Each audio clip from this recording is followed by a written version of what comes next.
Good morning, everyone. It's Monday. I'm in Mountain Time. It's 9:13, and I'm with Kim Moody and Jacques Boudreau. Jacques Boudreau, of course, the leader of the Libertarian Party of Canada, and Kim Moody, our special guest here on the Libertarian Lens. We are broadcasting at YouTube, Facebook, X, and Rumble. Rumble doesn't seem to be as reliable as the others, but if you want to get involved in the conversation, you can chat with us, you can leave comments, and that live stream of comments will be visible on the screen, and you can engage in the conversation at YouTube, Facebook, or X. Over to you, Jacques.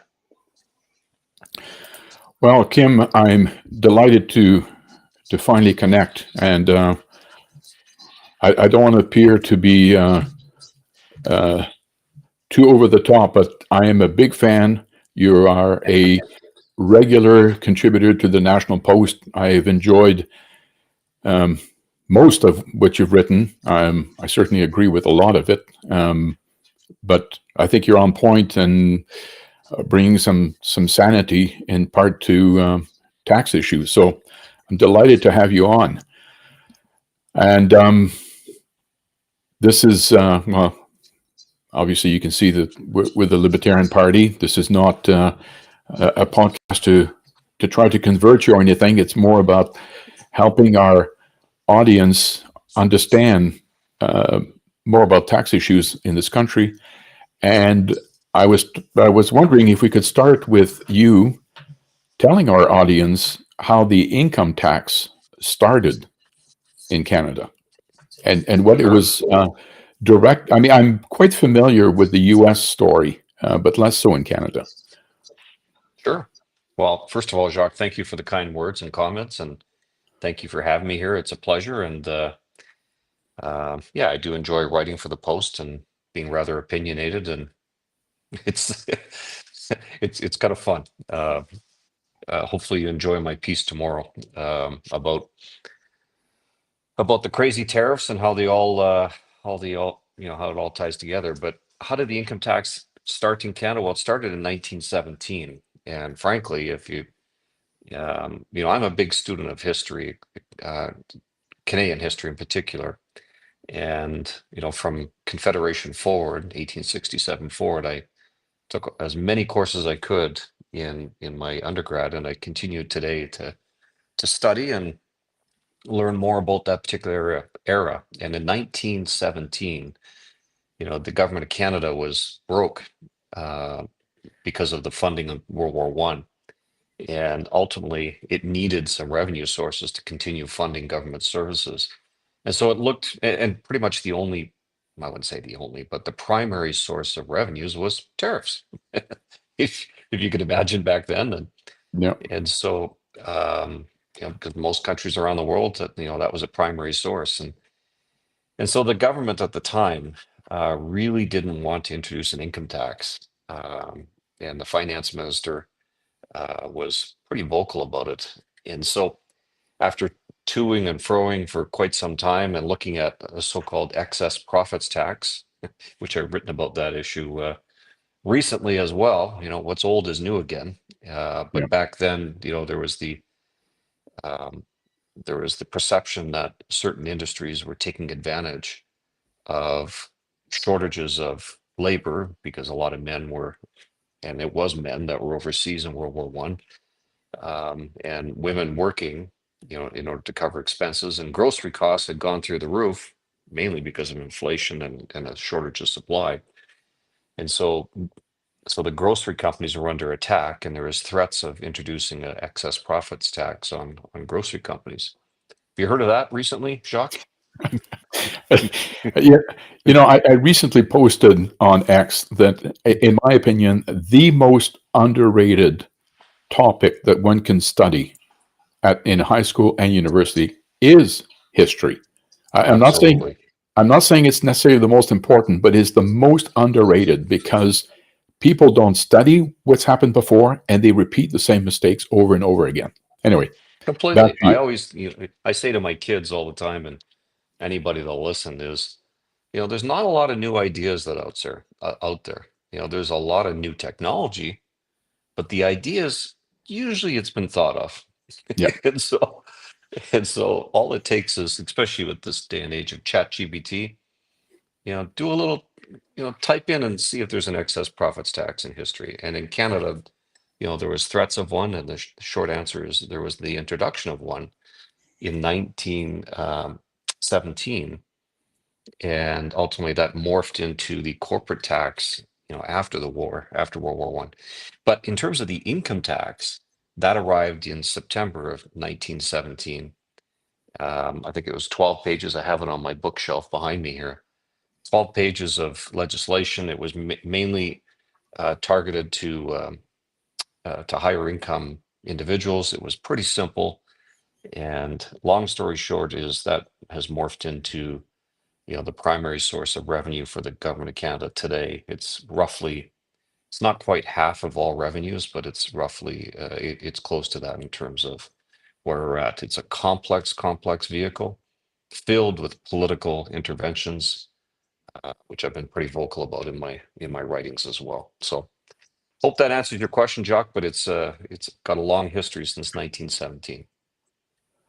Now, do you know? And again, because for some reason, maybe it's because of the podcast I follow, but in the U.S., this move from tariffs to income tax was sold to the public by saying, "Well, look, the little guy is paying the tariffs right now, but we're now going to go after all these nasty people who make a lot of money." Do you know if it was sold in the same manner in Canada? That I don't know, Jacques. Okay. No, Off no, the top of my head, I don't, and so I don't want to say something that's just flat out wrong. yeah. No, okay. No, fair enough.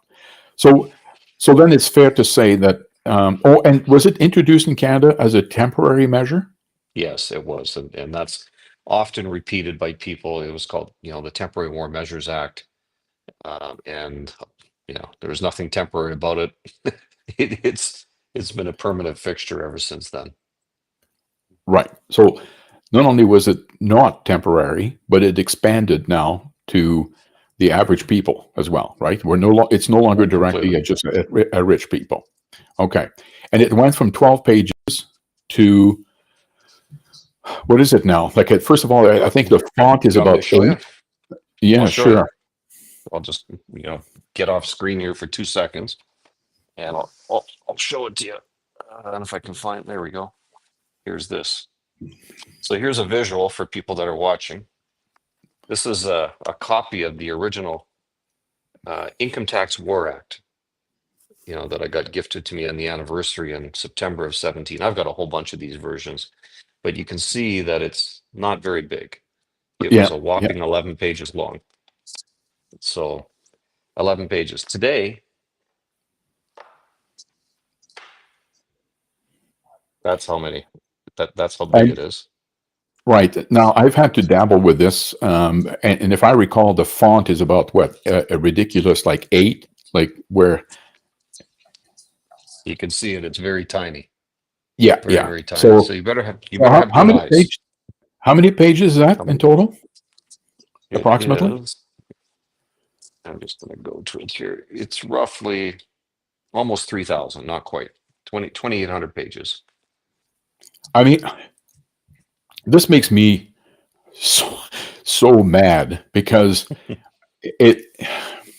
I mean, not only am I in principle opposed to an income tax, but to make it so complicated that, I mean, we could talk about CRA and how these poor people, because of the complexity of the code, can't even give you a right answer when you phone. I mean, well, No, actually, they, we should talk about all the destructive power of something that is so complicated, where the vast majority of Canadians either need to hire somebody to do their taxes or get some kind of software, right? Because otherwise, yeah, very few people are equipped to navigate this.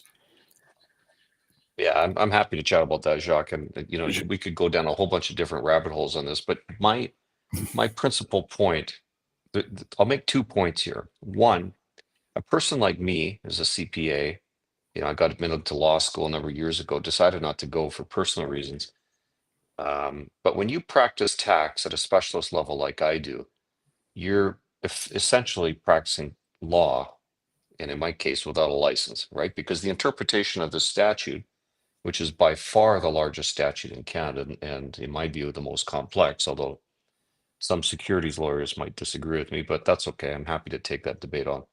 Um, it's to the point where, the average accountant who likes to think they know tax simply doesn't. They don't, because if they don't practice at a specialist level, then you can't really call yourself a tax person. The practice, the legal profession has pretty much abandoned the practice of tax. I would say, and this is being very generous, 2% of lawyers practice tax. Hmm. Most lawyers like litigation and family law and criminal law, all the things you see on these wonderful movies, and where they're, Your Honor, that whereas the practice of tax requires some heavy IQ and heavy keeping up to date. And so most lawyers just don't want to do it. And that's why, accountants, dominate. But to the point, the average person, where do they turn? Where do they turn? Do they turn to people like me who are very expensive? Or do they turn to their average accountant? Well, thankfully, most Canadians don't have complex tax affairs until they do, right? Let's say they dispose of a property that's complicated. Where do they turn to? Can they go to their average accountant? Well, you hope so. What about a person that, just has a T4 slip and maybe a little bit of investment income? Can they do their tax return on their own? No, because unfortunately, especially in the last 10 years, the system has become one of, income redistribution or wealth redistribution. And in order to get access to those, rebates, if you want to call it that, for, the Canada Child Benefit, the carbon credit, the GST credit, and the list just goes on. Um, the in order to get access to that, you have to file a tax return. It's not easy. And so I've been pretty vocal on some of my writings that the system breaks down when the average person cannot file their own tax return. And so I've been a big proponent of automatic tax filing, because the government has all your information anyhow. There's some organizations out there that have ripped me publicly and privately for advocating for automatic tax filing, because they say that the more power you put into the hands of the government. But my rebuttal is they've already got it. And so, in my view, make the system easy for people that don't need expensive people like me, that can't afford to file their tax returns, or shouldn't have to rely on sophisticated software, as long as that automatic tax filing is such that they can review it and amend it, and it's not, the final answer. And to me, that's part of the solution of the complexity that we have. Complexity breeds confusion and fear, and we're at a point well beyond the point where, uh, where the system just simply breaks down, both at the statutory level. I showed you the Income Tax Act. The average accountant or lawyer just can't interpret it correctly. And two, the average Canadian just simply doesn't know where to turn. And so that to me are my two beefs that I've got with our income tax system on complexity. Jacques. Jack Mintz, maybe a year ago, it's been a while, but he had a column where he was pointing out, I think he's Calgary based as well. And there was a local company, Calgary, Toronto, yeah. right. And there was a company that was, of course, he couldn't go into details because I think he was privy to them, but, talked about how they wanted to go into a new venture. And of course, in this day and age, you can never, ever do that without looking at the tax consequences. And the tax treatment, and this was a large company, I think the way he described it, with a tax department, which many large companies have. And he went to his tax people, the CEO, and said, look, we're planning on doing X. What are the tax consequences? And he went on in his column saying that they got back to the CEO and they said, you know what, we think that the Income Tax Act says this, but it's kind of vague, and we highly recommend that we reach out to a third party, which the company did.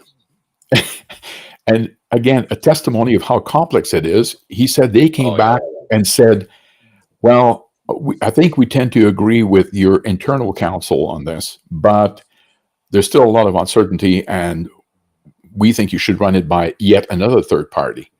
Now, the money that is being wasted, right? Because none of this is productive, right? It's all trying to understand a vaguely written or poorly written document that, and then, I mean, the problem is, he didn't tell us how the whole thing finished, but I can imagine that, let's say they decide to proceed, that CRA could very well have come out with a different ruling in the end, and then taking it from a profitable endeavor to one that wasn't anymore. Right? I don't know if you see. I'll comment on that. And first of all, love Jack Mitz. I've had the pleasure of getting to know him over the years, and super good fellow, great thinker. Canada is very fortunate to have such a great thinker like him. You're bang on in terms of vagueness. The Income Tax Act, for the 3,000 pages that it has, it's written in a way, it's a mixture of technical, A plus B equals C, for example, at its most simplest. But it's also filled with, provisions that say things like, if it's reasonable to conclude. Well, reasonable to conclude is in the eye of the beholder, right? And so, and that's where you get the vagueness. And so that's been Canada's approach, is more, here's what we're trying to achieve from a policy perspective. Let's draft it broadly, vaguely. The United States, for example, and there's other countries, especially civil code countries like France, and they draft it in a very different way. Like the United States Internal Revenue Code and related regulations is roughly 70,000 pages. And the reason for that is because it's very, very specific rules. And so one can debate which approach is better. Is it a rules-based approach that is very technical, or is it a kind of a higher level approach like we have in Canada? In Canada, the interpretation of the higher level goes to the courts. So our courts are, we have our Tax Court of Canada that, whereas they're filled to the brim with cases. Whereas in the United States, it's very rare for a tax case to go to court. And so, all to say that I agree with you, the amount of money that's spent trying to determine what a reasonable interpretation of a particular provision or issue is tremendous. I've been in practice, Jacques, for how many years has it been now? It's approaching 35, 30. It's not quite 35. I am certainly a Canadian tax expert, but to suggest that I know the answers day in and day out would be a complete exaggeration. And anybody in Canada, I don't care which bright, shiny firm you work for, to any tax practitioner that thinks they know all the answer, you need to fire them. Right. Because the bottom line is it's just so bloody complicated. That's why I love working in groups, right? Our firm, is filled with Canadian tax lawyers, US tax lawyers, and Canadian tax accountants and US tax accountants. And I'll tell you, there's no shortage of debates we have internally in terms of, what this means and what's the position. But all that gets to your point. It's expensive and time consuming. Now, it seems to me that then if you're going to have a more of a principle-based approach, and then you have to refer this to judges on a regular basis, aren't we running into the possibility that the judge itself or himself or herself is not equipped to render proper judgment? I mean, if someone like yourself cannot claim to know it all or whatever, why would we expect a judge to be any better? Oh, completely. And judges, certainly in the tax court, all the judges I have dealt with over the years, they know that, but they have good teams behind them as well, good researchers. You don't see the ones that help write the judgments or do the research with respect to particular issues. So I have great confidence in the tax court realm. As it goes up the chain, though, the Federal Court of Appeal, well, there's a couple judges that have tax experience. And yes, they have support behind the scenes as well. But at the Supreme Court, is there any particular tax judge? Like in history, there's been, Justice Yacobucci was a tax. We had Justice Major, who was these were the well-known tax judges. To my knowledge on the current complement of the bench, no. And that's where it gets a little scary, right?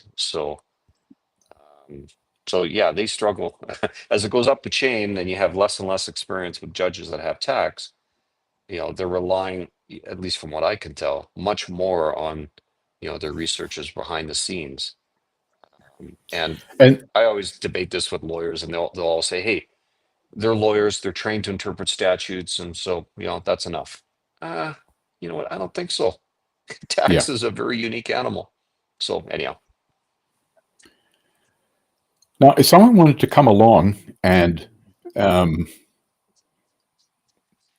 drastically simplify, both at the personal and corporate level, to make the point that we are, and I'll remind people, I was an actuary in a life insurance company for 38 years. It was not uncommon, to my mind anyway, that some of our best and brightest people were in the tax department precisely because it is so complicated. And it always struck me, again, that while we needed them in order to minimize our taxes,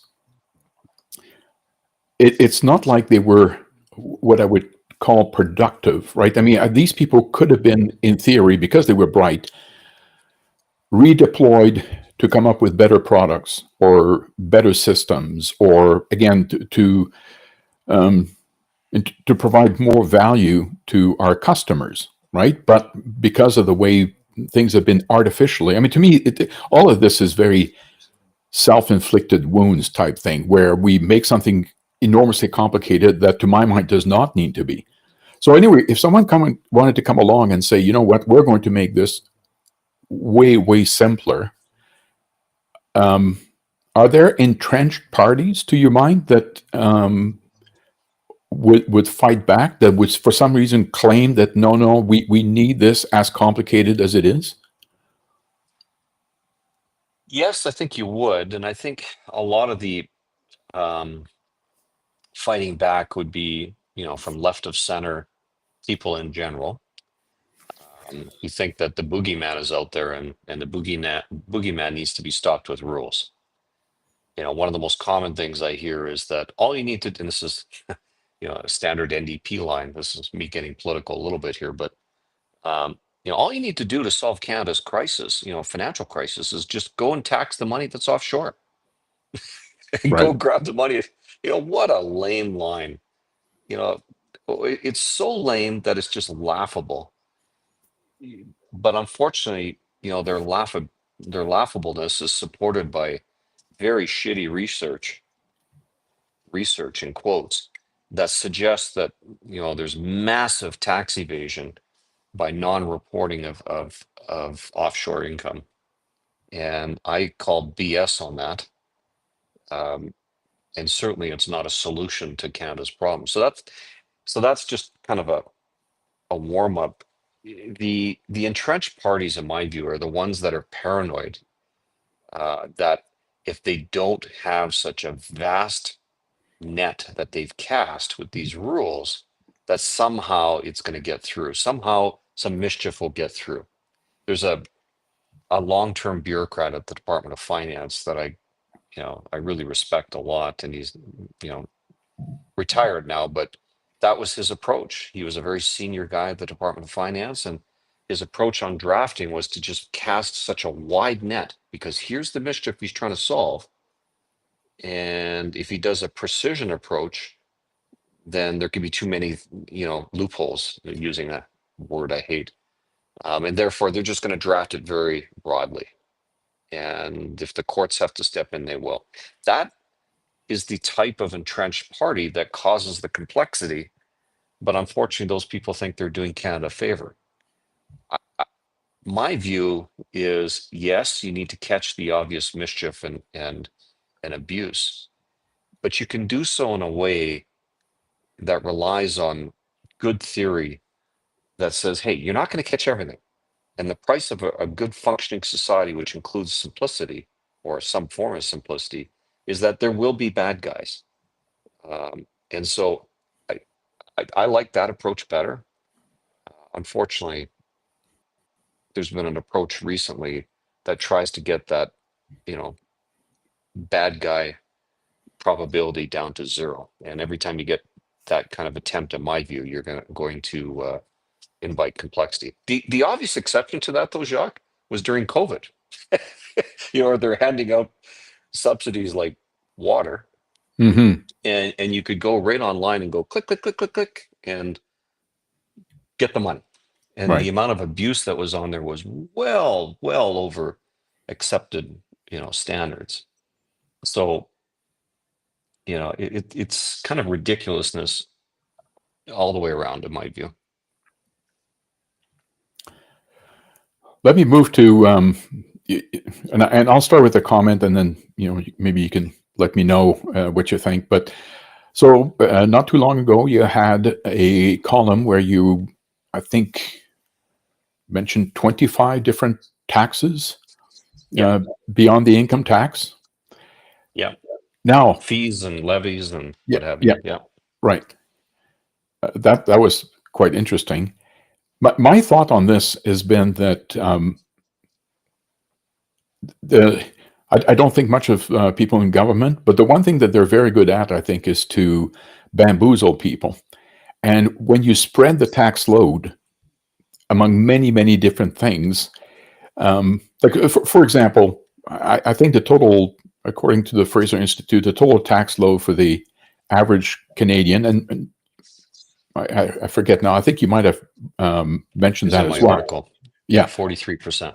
43%. So if, and I believe the average household in Canada now is approaching $100,000.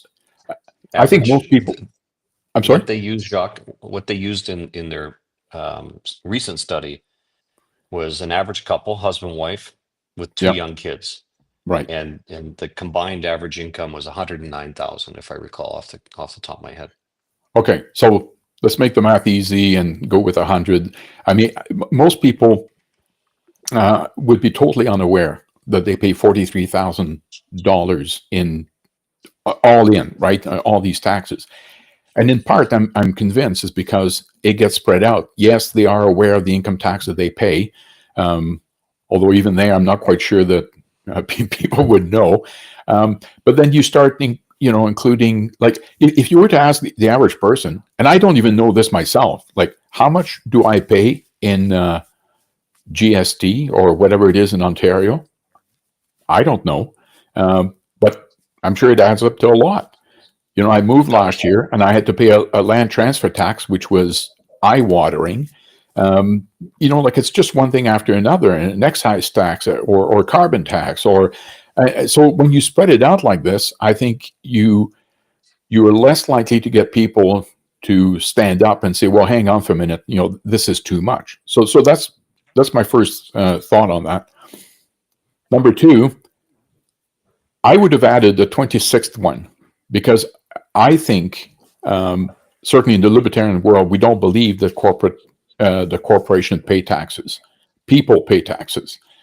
I have been in a role as an actuary where I've had to price products, and I can tell you we weren't an exception. We always priced on an after-tax basis, right? I mean, that's what companies do. So you become an agent of the state by essentially jacking up the price of your products, collecting collecting the money to pay the corporate tax. But in the end, it's your customers or possibly your employees who end up paying the price of this corporate tax. So For sure. it's hand waving again, trying to. I mean, the vast majority of people are totally unaware of this. They don't understand that it's just another tax, but through a hidden venue. I mean, not hidden to me or to you, but hidden from their point of view. I don't disagree, and that that's I've always said that the corporate tax is just simply a, you know a prepayment of tax that ultimately is distributed and borne by the by the individual. And so I totally agree with you on that. Ideally, you'd see an elimination of corporate tax, but the problem with that is the governments have gotten addicted to the immediate revenue, and so I don't see that going away, unfortunately. But I agree. And your first, your other point in terms of you know my article on 25 things and the one point I was trying to get across in that article is hey, wake up. There's way more fees and levies and taxes than you probably even think about. The Fraser Institute does a very nice job of highlighting it every year, 43%, but they don't include a lot of things that I listed in the article, Right. driver's license fees and passport fees and, whatever. And that just adds up to way more. So it's 100 grand, you pay 43%, but what else do you pay? It's probably approaching certainly 45 and, in some cases, maybe even 50%. Land transfer tax, what a ridiculous tax. You tell me the benefit of you're paying, I can't even remember the percent off the top of my head in Ontario. Is it 2% you're paying? I know it's a sliding scale, but on the high end, I think it's 2% if I recall. What's the societal benefit for paying that land transfer tax? Well, I I mean, don't see any. the justification, which is completely wrong, but the justification is to stop speculation. I mean, Yeah. there's an excellent economic case to actually support speculation. Speculators do play a very important role. It's not a destructive role, contrary to what Jagmeet might think. So you're trying to stop something that's actually not harmful.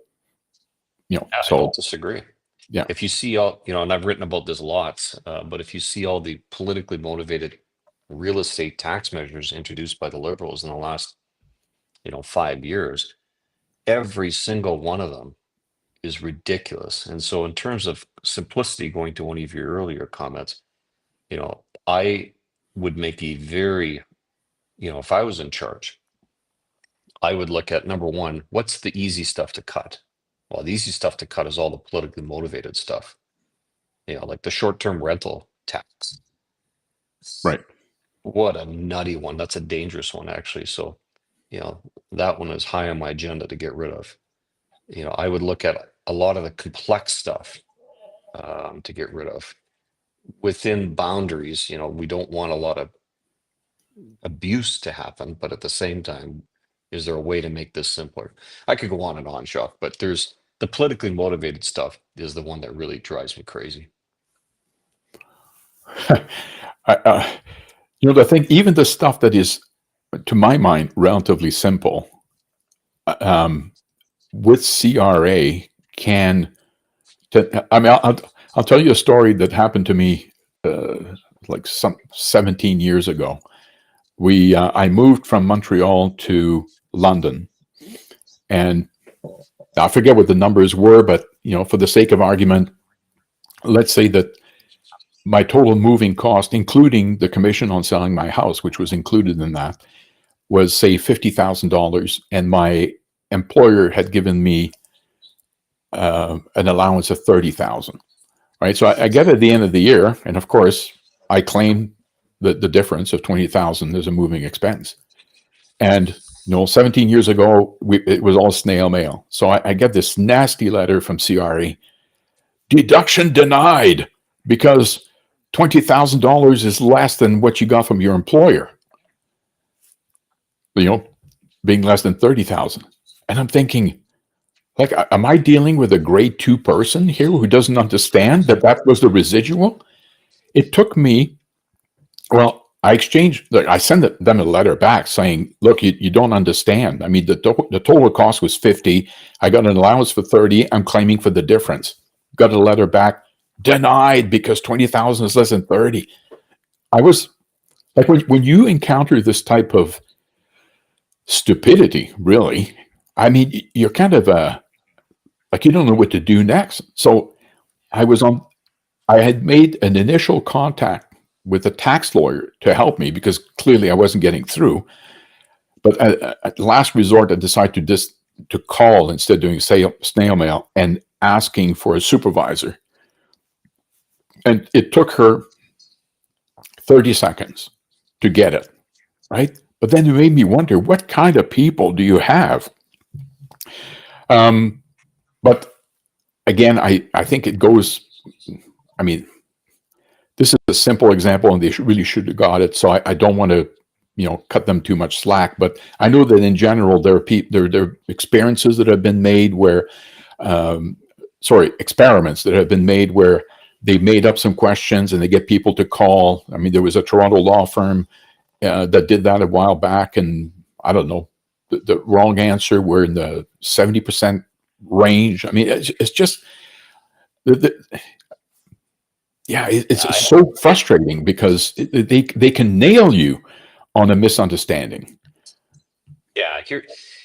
So I could talk about this one forever too. I mean, but I'm always, try to be kind to the CRA in general because they have an important job to do. They have to administer the Income Tax Act, which is not an easy thing to do. And so my experience, especially at the upper levels of CRA, which the average Canadian does not have access to, my experience in general has been pretty good. There's been the odd exception, but the problem is the average Canadian, as I already said, doesn't have access to that talent. What they see is on the front lines. So my example recently, Jacques, is I had to make an amendment to one of my corporate returns. And the only way I could do it is, unfortunately, I couldn't do it on the website. I had to get, I had to phone them. 2 hours later, 1 hour and 59 minutes. So I think they program this. Disconnect. Yeah. And so they somehow cleared the queues, right? So I had to get back on. And the same frustration. So the next day I thought, okay, I'm gonna just call the line as soon as it opens. So at 8 a.m. Mountain Time, I got on. Well, the wait time was already 30 minutes, which blows my mind, right? Like, if I am number one, like I get there at 8 o'clock in the morning and I'm first in line, how the hell is it 30 minutes? So I have an issue with that. Then when I got the person, I could barely understand them, which is, an English issue. And the accent was so heavy, I couldn't understand them. And yes, people listening, you can call me racist all you want, but I don't care. As Canadians, we have the right to be serviced in the official language of our choice, which means that I have to be able to understand them. And so that's not racist. That's just the truth. So then finally, let me just first of all support you immediately, because indeed this has absolutely nothing to do with race or anything like this. I mean, it galls me that an entity, and I don't care what entity it is. I mean, there are some private companies that do the same, that do not get that you cannot provide customer service through people who cannot be understood. It's as simple as that. So anyway, go on. And then, so finally, when I got through, the person didn't understand what I was trying to do, which means that they're poorly trained. And then finally, I was able to handhold them through by telling them that, hey, listen, I know what I'm talking about here. I'm a tax guy. Can you just do this and this and this? And then, so finally, after another 30 minutes, I was able to get a very routine matter done. So I wrote about this experience about 8 months ago in a Financial Post column. But it wasn't my recent experience. It was about just a client experience who had a very similar matter. This client is a very, very wealthy person and got a GST audit, and it's been a 2.5-year GST audit. The issue is so straightforward, but it's turned into, hey, you're hiding money offshore. It's stuff that is so bloody ridiculous, and the fees that we've had to spend, to help this guy is out of this world. And so the system breaks down. But Yeah, this is the article that's on the screen here that I wrote back in August of last year. And so, I'd encourage readers and yourself to take a peek, because it's when you have such the increase in headcount at the CRA in the last 5 years, and I put the stats in the article. I can't remember them off the top of my head, but I think the increase in headcount is somewhere around 47%, Yeah. which is unbelievable. And I can tell you, we're not getting good value for that. Because of these experiences, a 2-hour wait and then they kill your call. Yeah. That's a very poor use of taxpayer dollars. And then when you finally get somebody, you can't understand them, or they don't understand you and what you're trying to do. Again, poor use of taxpayer dollars. So, all to say, Jacques, if I was in charge somehow, I would be taking a wrecking ball to the CRA and looking at, okay, what did we destroy? And how can we repair this in a way where we're starting from ground zero and it turns into a much better mousetrap? That's what I'd be doing. Again, to share, well, no, because I don't want to forget, do you have any sense, because this has been going around a lot, that we seem to have somewhere between 5 and 8 times as many CRA employees per capita as the IRS has in the US?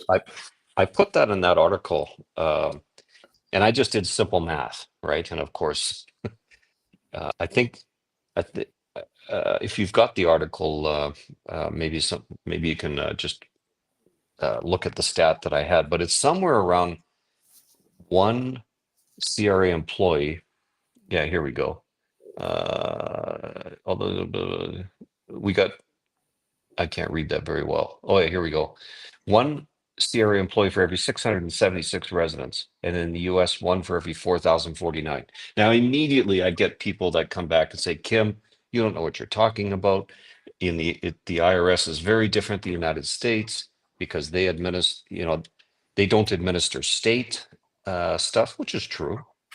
And but the CRA does administer provincial for the most part across Canada, with the exception of Quebec and Alberta corporate tax. And so, yes, there is some correction for those numbers, but who cares? I mean, just the big number is shocking on its face. We need one CRA employee for every 676 residents in Canada. I don't think so. Okay, so your short answer is that you cannot think of any rational reason. This is just bloated. Completely. Yeah. Okay. I'd like to see what the number of doctors are in Canada compared to our, what that average ratio is. I should have put that in the article. I didn't. But when we have, and I'm sure it's going to be a lot smaller, right? It's so yeah. we have more CRA employees than we have doctors. Something's wrong there, right? Yeah. Absolutely. Yeah. I again, to bring up another personal, and this is ongoing. They don't call them audit, but these things that get flagged with their algorithm, so they came back to me last October and they said, all that charitable giving of yours, please provide us with proofs, right? So took pictures of my receipts, uploaded them, didn't hear from them at all for 4 months. And then last month I got this nasty letter saying that most of it was denied. And it was twofold. 2 of the receipts, which they could name by name and the amount, they claimed was not clear enough. And it was like, well, not clear enough, but I mean, you're quoting them exactly and you're quoting the amount. That's like, okay, this is weird. And number 2 was my largest donation. They were not satisfied. Like the receipt was clear, but they were no longer satisfied with that. I now needed to provide bank statements. And when I asked them, like I said, do you recognize that what I'm going to have to do now is I'm going to have to print all of these statements. I'm going to have to redact all kinds of information that is none of your business, right? And then upload. I mean, that's going to be 12 times because there's one per month. And the answer was, well, it's just because of the size. Well, I mean, so now you're making a mockery of asking for a receipt. Like the receipt's no longer good enough. Anyway, it's just, I'm sure, one of hundreds, if not thousands, of issues that people have with them. Oh yeah. So charitable donations is certainly one of them. I could tell you a story about my mom, who is a low income pensioner, but very philanthropic. She pretty much gives all her money away to the church. Right. And it's not to save tax because she doesn't even pay tax. But we claim for to get her income down to, or sorry, tax down to zero. And same issue, we had to provide a whole bunch. We had to provide an Excel spreadsheet showing the carry forwards. Totally nuts. A 2-year exercise for a low income pensioner. They have the same issue with foreign tax credits. The algorithm catches virtually 100% of foreign tax credit claims. A lot of them are such small dollars. But meanwhile, are we auditing over here where, there's probably a lot of risk? Yeah. Yeah, it's just nutty. And I know at the upper levels of CRA, they're trying their best because I know some of them and they're very good, dedicated people. But overall, there needs to be an overhaul. Right. Now, I want to go back to something you said before about automatic filing. Yeah. Okay, so that would be one alternative. I have heard people. I wonder if Jack would have been one of them, although it would have been so long ago, I'm not sure that I'm getting it right. But there are people who have been advocating that every Canadian, well, okay, that's a stretch. Most Canadian ought to be able to fill out their income tax return on the back of a postcard, right? You got your income, you got your RRSP or pension contribution. I forget what else they had as a deduction, and boom, that's it. Do you think that would be feasible? Not in the current environment, no. And the reason why is because we have too many wealth and income redistribution plans, right? So I think in order to facilitate that, you would have to get rid of a lot of these programs that are tied to the tax system and then do it. I love the idea. Can If you? you've looked at Sorry, I'm not quite sure I follow. Can you expand? Well, I mentioned this earlier on. If you have, if you're eligible for the Canada Child Benefit, well, you got to file Right. a return. If you're eligible for the GST credit, you got to file a return. If you got eligible for the carbon credit, which pretty much everybody is, Right. I make a very, very good living, and I'm eligible for these stupid carbon credits.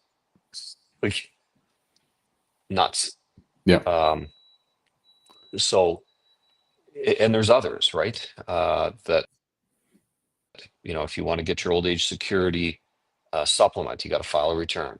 And so the list just goes on and on and on. And so you would have to devise the tax filing system so as to delink the, or get rid of these subsidies in such a way that doesn't require a filing, right? In order to get to the back of the napkin filing where you're just reporting your let's say your pension income or your T4 income, and then maybe an RSP deduction, for example, that's fine. That's simple. And you can do that on a napkin, but not if you have all these other intricate things that are tied to the Okay. tax system. But Which is why I think automatic tax filing is a good idea. Just do it behind right. the scenes. If you want to retain this complexity, which I can understand some of it, then automatic tax filing is not a bad idea. The Canadian, I shouldn't probably mention this, but I will. The Canadian Taxpayers Federation, which I admire some of the work they do, but they clash with my idea. They think that it's a big data breach. You're giving the government too much data. Well, I'm not a big fan of government having my data. But when you file a tax return, they've Yeah. already got it. When my employer files a T4 slip, Yeah. they've got it. So And this is where we clash. It's like, no, sorry, there's no data breach there. You're giving up control of the filing of a tax return. But the fact of the matter is, as long as they retain the ability, sorry, Canadians retain the ability to amend that return and approve the filing of that return, then great. There's no data breach. There's no loss of control. So I fundamentally disagree with them. I'll test your knowledge here, Jack, or Jacques. Sorry, I called you. I was thinking Jack Miss. Do you know how many taxpayers in Canada? So we have about 29 million tax, and I've written this in my columns a fair amount. We have about 29 million taxpayers, which means that they file tax returns. Of those 29 million, how many of them don't pay any tax, roughly? Close to half, I would think. You're almost bang on. Yep. Think about Oh, I that for know. a second. 14.5 million filers don't pay Yeah. any tax. But they have to come to clowns like me, which, I refuse to because that's not my business. I don't file tax returns. But they have to go to tax people or buy software in order to file their tax return and make sure they get, they continue to get handouts. Yeah. Not a good No. system.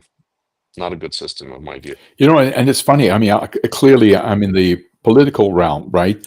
And I would say that, to my knowledge, we are the only party that recognizes this state of affair and wants to do something about it. Like, it's extraordinary to me that none of the mainstream parties are either aware. I'll I'm debate you sorry? on that. I'll debate you on that. As I'm sure you know, I'm a big Pierre Poilievre fan and a conservative fan, and that's one of their agendas. They've put forward, that they're going to convene a tax reform task force if Pierre gets elected within 60 days, and that's one of their mandates is for simplicity. And time will tell whether or not they can pull it off. But that's one of their mandates. Okay, well, thank you for correcting me. I wasn't aware of that. So it's and I wasn't aware that you were a conservative. As I said, this is not. Oh, you weren't? No, I wasn't, and it's not relevant to the conversation. I mean, you're here because of your expertise on something that needs to be talked about way more. I mean, we should end soon, but I'll tell you maybe a little geeky stuff. Over the years, and this stemmed back from a few years ago when my wife asked when we were going to retire and whether we had a plan. And I said to her, well, I don't, but I can come up with a plan. And I should have tracked the number of hours, but I've come up with the mother of all retirement spreadsheet. I mean, I'm pretty proud of it. It's extremely sophisticated, including coming up with a pretty darn good idea of how much taxes we would pay at the end of the year, right? Which allows me to do things to try to minimize taxes and what have you. But recently, I was reconciling what happened last year. And anyway, there was a few things I couldn't quite understand. And one of the things that occurred to me was looking at all these tax credits, and I'm thinking, but the tax credits, because this was in light of the tax software that I use that has these optimization features, right, where you can optimize pension splitting, you can optimize charitable giving, and you same thing with medical expenses as well, right? And I thought, well, this is kind of weird because the tax credit for the most part are a percentage of a certain amount, like it could be medical expenses. And so I said, I was thinking, I don't understand how moving, say, pension splitting can actually have an impact, until I realized that one of the tax credit is actually dependent on your income, and that's the age amount.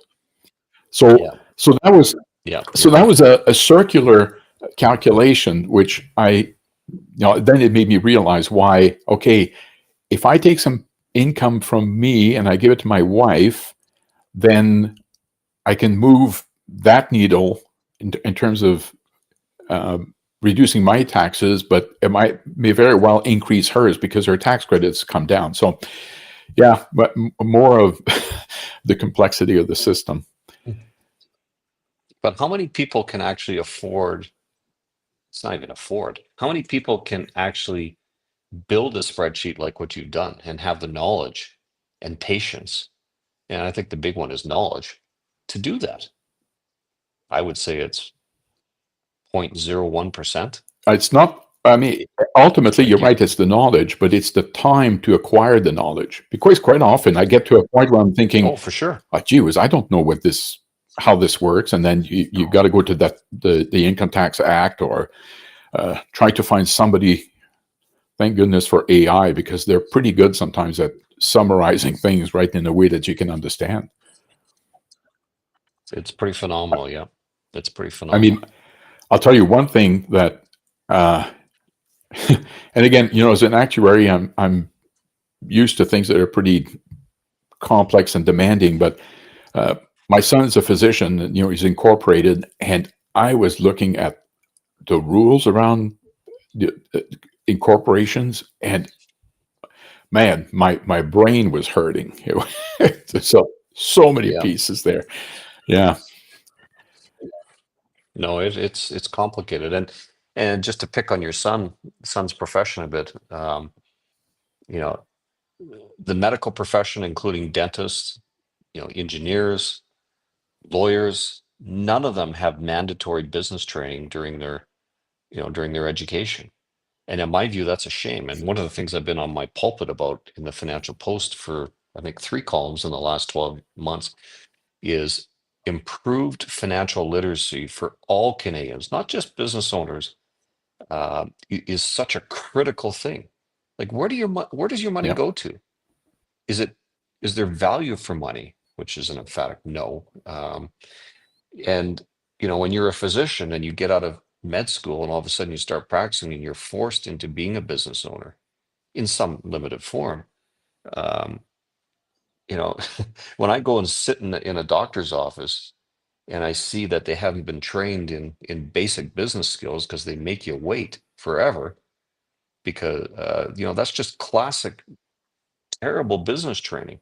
But it goes to another level in financial, where most of them have no clue of, and I'm painting with a broad brush here, they have no clue how their money is taxed and what it's being used for, which goes to your profession of retirement. How are they going to save for retirement, and et cetera, et cetera. So it's a bad system we have right now all the way around. But in my view, it starts with improved financial literacy. Yeah, well, you and I have exchanged an email on that topic. I mean, we at the Canadian Institute of Actuaries have paired up with, forget the name, but something like Canadian Financial Literacy Institute or something, right, to try to advance it. I mean, going back to my point that I made earlier, I think there's a lot of stuff that politicians get away with because they can bamboozle people who are not equipped to recognize that what's being advocated is actually destructive, or at least not good, right? Oh, absolutely. Just throw out a few big words that make you sound smart, and or like Catherine McKenna said during one of her leaked recordings, say the same thing over and over and over again, and people believe you. Yeah, well, it's I hate to say it, but there's truth to that. well, unfortunately, that originated with the Nazis, and it worked. So, all right, I think we've gone through certainly my topics. I don't know if you have any parting words. Well, not really. I appreciate the opportunity to be on here, and it was a fascinating discussion. Thank you, and fingers crossed that we're going to see some positive change. Oh, Mr. Carney is certainly not that positive change. yeah, actually, but, how about we'll I give you like 2 minutes because you wrote about this new accounting terrible thing, but maybe you could summarize for our audience what bunch of nonsense it is. Sure. And keep it Yeah. very simple. Governments prepare budgets on how much they'll receive and how much they'll spend. And so if they collect $100 and spend 60, then they have a budget surplus of 40. If they collect 100 and spend 140, then they have a budget deficit of 40. Simple math, right? Well, with governments, it's important to do that, because ultimately, to the extent that like there's no equity in the traditional sense, right? It's not like a business that if they have a shortage of cash, they can go to the market and you know um, they can borrow money from the bank, for example, or their friends and family, or they can issue stock if they're a quasi-public company, or even if they're not, they can issue stock. Governments can't do that. The only way if they have a deficit, they've got to basically borrow the money, and it's simple. It's as simple as that. And so traditional government budgeting is just that. What's your income you're going to receive, and how much you're going to spend. But Mr. Carney is proposing to do, which is an old trick that's been around forever. And in my home province of Alberta, Alison Redford tried this little trick in 2013 and just got lambasted over it. And the UK government under Gordon Brown, when he was chancellor and eventually prime minister, did the same thing. What they're instead of taking income and then minus spending, what they do is okay, is this spending a current expense or is it a capital? Oh, it's capital. Let's take it off that and put it into a capital budget. Which then the obvious question is, what's capital? Well, good question. That issue's been around since, as I said in my article, since the father of double entry accounting, Pacioli, invented accounting. Pretty much. If I, for example, repair my roof, let's say I have a rental property and I repair the roof, this is what they teach you in basic accounting. This exact example has been in my head for over 35 years. So if I replace my rental property roof with asphalt shingles, and it was previously asphalt shingles, is that a repair, which is an expense, or is that capital? I think most reasonable people think that's just a repair. But if I put on Still, clay, steel right. or clay, for example, is that an improvement or a repair? I think most reasonable people would say that's a repair.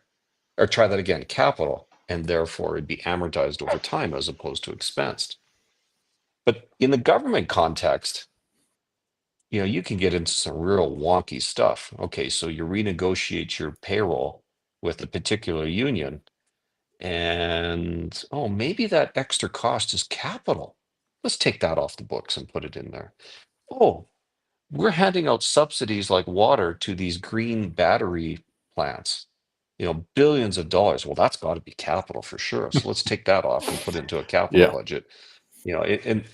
And so there's a lot of shit like that you can play games with. And all this is a deception game using the basic premises of accounting so as to make your operational deficit look better than it truly is. Meanwhile, spending is increasing. I had one guy, I always get some crazies that reply to me on my Financial Post articles. And one guy wrote me and said, "Hey, Kim, maybe you should take a basic budgeting class." Oh, okay. Oh, thank you for that. Had another one say, "Well, Kim, there's a long history of showing that the separation of operational and capital is certainly going to improve our financial situation overall." Oh, well, that's Yeah. news to me. So it's Kim, this is not can rocket I ask, science. is Yeah. that financial trick, is that budgeting trick, the habit of one side of the political spectrum more than the other? I would be tempted to say it's the left, but unfortunately, Alison Redford, who is Right. a conservative in Alberta, which I mean, most reasonable people think she was a very left-leaning conservative, but I would say no. It's a trick Okay. Yeah. of many. Yeah. So it's so damn deceptive though, and the average Canadian, because of poor financial literacy, just doesn't understand it. I would bet you dollars to donuts if you go to any Mark Carney supporter and asked them, "Do you understand what he did here? Do you understand what this is?" 99% of them would say, "Well, it sounds Yeah. very good," but they'll have no idea. And that was the point of my Yeah. article, right? Is let's see if people can actually open their eyes to how ridiculous. Maybe the only I mean, people that, I think Mr. Carney has. sorry to interrupt you, but maybe the only people that Sorry? should be able to comment on it are the people who can explain the capital cost allowance on their own tax returns. I don't mind people commenting, Okay. period. But having said, because I'm a free Sure. speech kind of guy, but having said that, you'll quickly show your intelligence with what you say. And anybody that says that this kind of capital versus operational budgeting is going to improve financing is Yeah. nutty. And I use that exact phrase in my article. The last thing I'll say is on this point with Mark Carney is, he had the balls to say, when he announced this, that it's going to reduce, this kind of budgeting system will allow the government to eventually reduce personal income taxes and put money back in the hard-earned money back in the pockets of Canadians who need it. If you can draw a straight line to that budgeting exercise, which is deceptive, to reduce tax, then you're a much smarter person than me. And I think I'm pretty educated when it comes to this kind of stuff. Because, again, that's just pure deception in my view. We'll need to have you back at some point so that I can talk up my book and the thing I've been beating the drums about over the last, at least 10 years with the unfunded liabilities in this country, which are off balance sheet that nobody knows about. And they only amount to $2.7 trillion. So we're not talking, That's it. it's not a trivial amount at all. All right. Well, Kim, I thank you very much for coming on. It's been enlightening. I hope our audience liked it. Keep up the good work because we need more people like you. And yeah, let's. Can you send a note to my wife and tell her that? That'd be great. Will do. Will do. All right. A real pleasure. Thanks, guys. Thank you so much, Thank Kim. you.